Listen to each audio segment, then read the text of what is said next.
कुछ बता दीजिए, हमारा कल्याण हो ऐसा उपाय बताइए, हमारे लिए पुत्र मिल जाए ऐसा उपाय बताइए, हमारे लिए ये चीज चाहिए बाबा, हमारा घर नहीं बना है। सब बाबा के पीछे पड़े। ऋषभ देव ने सोचा मैं सब कुछ छोड़कर आया था वन में, वन तज बस्ती माही। तो वन में आए तो वहां भी बस्ती बनने लग गई। क्या करें बाबा बहुत परेशान हुए और ज्यादा घोर जंगल में चले गए, पहाड़ी क्षेत्र में चले गए और उस जगह जाकर क्या काम किया, बाबा ने एक पत्थर अपने मुंह में रख लिया ऋषभ देव जी महाराज। और पत्थर रखने के बाद में भी लोग चरण स्पर्श करने के लिए बार बार आते हैं, तो बाबा ने दिगंबर वेश धारण कर लिया। अब ना कोई आएगा ना कोई मतलब। जय हो। यहाँ से हमारे जैन धर्म की उत्पत्ति हुई, यहाँ से दिगंबर संत होने लग गए और यहाँ से जैन धर्म उत्पन्न हुआ ऋषभ देव जी महाराज से। सबसे पहले भगवान यदि जैन धर्म में कोई है तीर्थ तो वो उनका नाम ऋषभ देव। इनके ही पुत्र भरत जी महाराज हैं और इन्होंने अपना शरीर पूरा कर लिया। पिता के बारे में पुत्र ने सुना, इतना त्यागी पुरुष मेरा पिता है तो मेरे लिए भी त्याग करना चाहिए। ये जनता में रहते रहते बहुत समय हो गया, सबकी सेवा कर ली, अब जिस लिए आए हैं वो काम करना है। आए हैं संसार में हरि भजन के लिए, संसार में भगवान के भजन के लिए, भगवान का भजन तो करना ही है। सब कुछ छोड़ दिए, अपने भाइयों के लिए पुत्रों के लिए देकर चले गए और नेपाल की सीमा में जाकर तप करने लगे।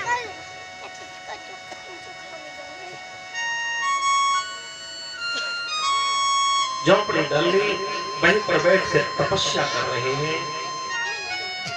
तप करते करते बहुत समय बीत गया। जब आंख खोलकर देखते हैं तो सुंदर हरियाली दिखाई देती है, सुंदर नदी का जल दिखाई देता है। जलपान कर लेते हैं। इधर वृक्ष रहते हैं 4-5 फलों के।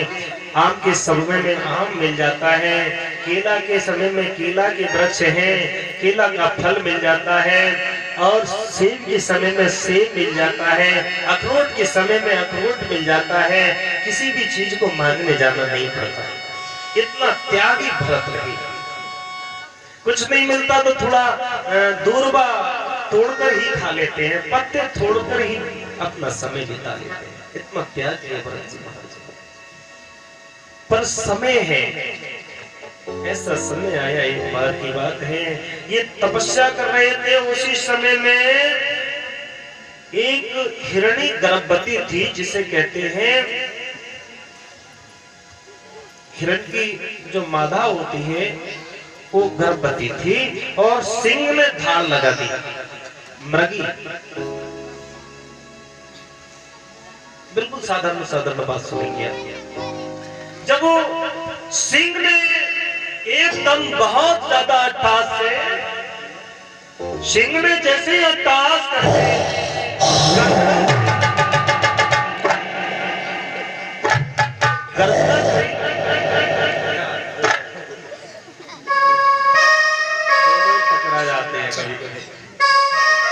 जैसी गर्जना करी,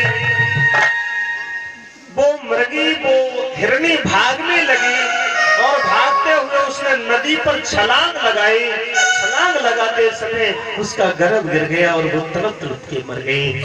जैसे ही आंख खुली, भरत जी ने देखा, ओहो ये बच्चा मृग का बहुत सुंदर है, और पता चले कि ये तो मर जाएगा।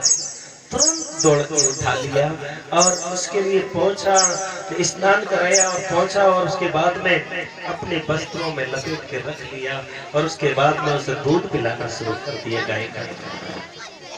इतना मोह बढ़ गया,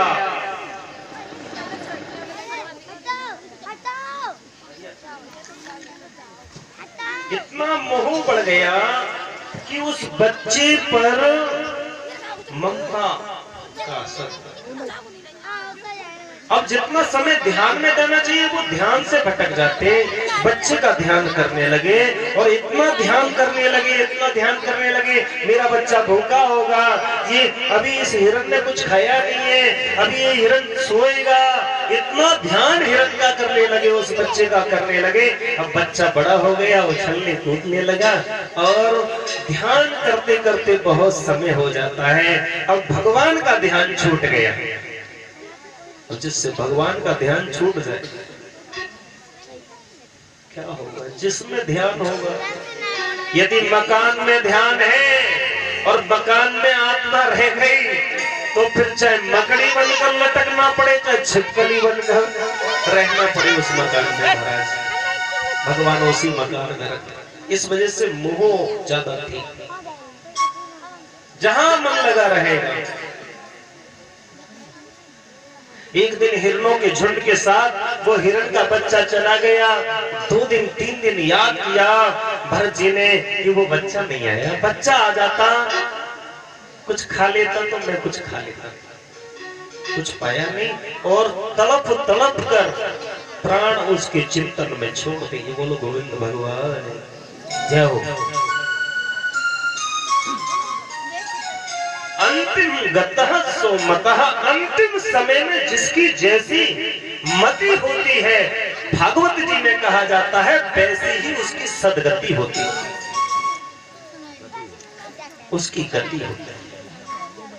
अब सदमति रहेगी सदगति होगी और गलत मति रहेगी तो गलत गति होगी। ये हुआ